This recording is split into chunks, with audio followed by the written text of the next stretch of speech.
میں یہ کہہ سکتا ہوں کہ تقریباً اجماع ہے اس پر کہ یہ رات رمضان مبارک ہی کی ایک رات ہے۔ اس کی دلیل ایک تو یہ کہ القرآن یفسر بعضہ بعضا کے اصول کے مطابق قرآن مجید کے اندر سورہ بقرہ میں یہ واضح کر دیا گیا شہر رمضان الذی انزل فیہ القرآن،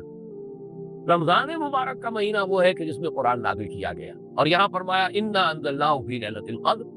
ہم نے اس کو اتارا ہے وہ لیلۃ القدر۔ ان دونوں کو جوڑیے تو اس کا ایک لامحالہ جو ایک انیویٹیبل رزلٹ نکلتا ہے وہ یہی ہے کہ یہ لیلۃ القدر رمضان مبارک میں۔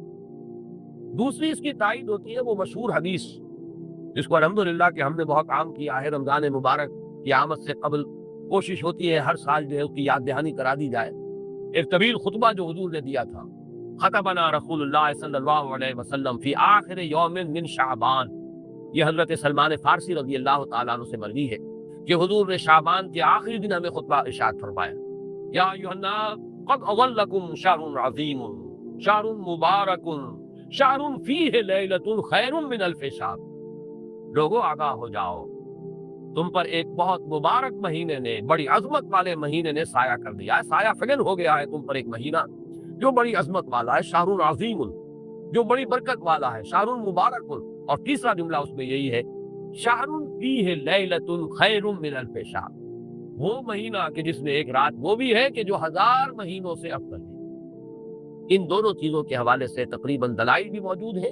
اور ویسے یہ کہ جیسا کہ میں عرض کر چکا ہوں اجماع ہے کہ یہ رمضان مبارک ہی کی ایک شب ہے۔ لیکن رمضان مبارک کی کون سی شب ہے، اس پر بعض مفسرین نے تو لکھا ہے کہ 40 قول ہیں۔ چنانچہ صاحب تفسیر مظہری قاضی ثناء اللہ پانی پتی نے، میں نے وہ تفسیر تو نہیں پڑھی،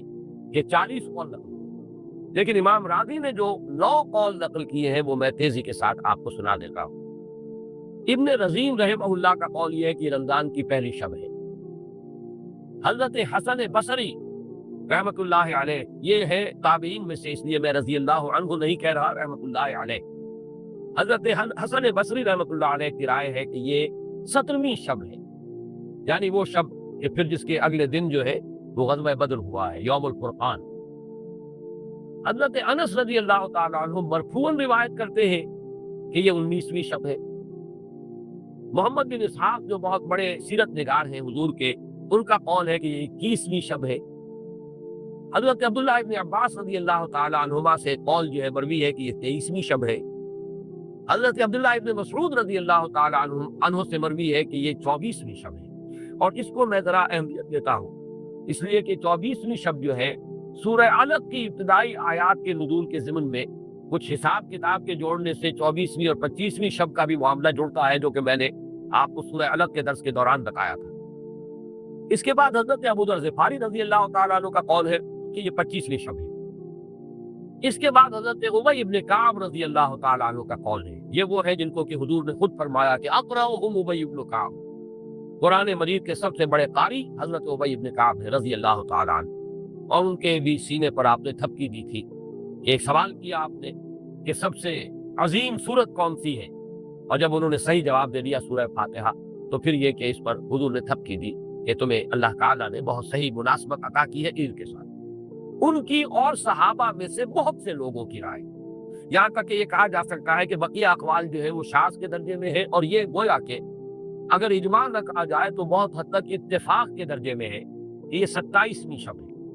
اور اس 27ویں شب کے ضمن میں حضرت عبداللہ ابن عباس سے ایک روایت میں پہلے آپ کو بتا چکا ہوں کہ 23ویں شب، لیکن 27ویں شب کے ضمن میں جو مختلف روایات حضرت عبداللہ ابن عباس رضی اللہ تعالیٰ عنہما سے مروی ہیں، ان میں بھی کچھ لطیف نکات ہیں، وہ میں بعد میں بیان کروں گا۔ اس کے بعد ایک شاذ قول اور بھی ہے کہ یہ 29ویں شب ہے۔ تو یہ گویا کہ 9 ہیں اقوال، جن میں سے بعض جلیل القدر صحابہ کے ہیں، عبداللہ ابن مسعود، ابو ذر غفاری، ابن عباس، ابی ابن کعب، لیکن یہ ہے کہ سب سے زیادہ جو اتفاق اگر اجماع نہ کہا جائے تو 27ویں شب پر ہے۔ اس 27ویں شب کے بارے میں حضرت عبداللہ ابن عباس نے 3 نکتے بیان کیے۔ ایک نکتہ تو یہ ہے کہ یہ پوری سورہ مبارکہ جو ہے سورۃ القدر، اس میں 30 الفاظ ہیں، اور ان 30 الفاظ میں سے 27واں لفظ ہے ہیا حتی مطلع الفجر، یہ 27واں ہے۔ اس کے اعتبار سے گویا کہ انہوں نے ایک ربط قائم کیا ہے کہ یہ 27ویں شب ہے۔ ایک بات انہوں نے یہ کہی ہے کہ اللہ تعالیٰ کو وطر محبوب ہے، اللہ وطر و یحب الوطر،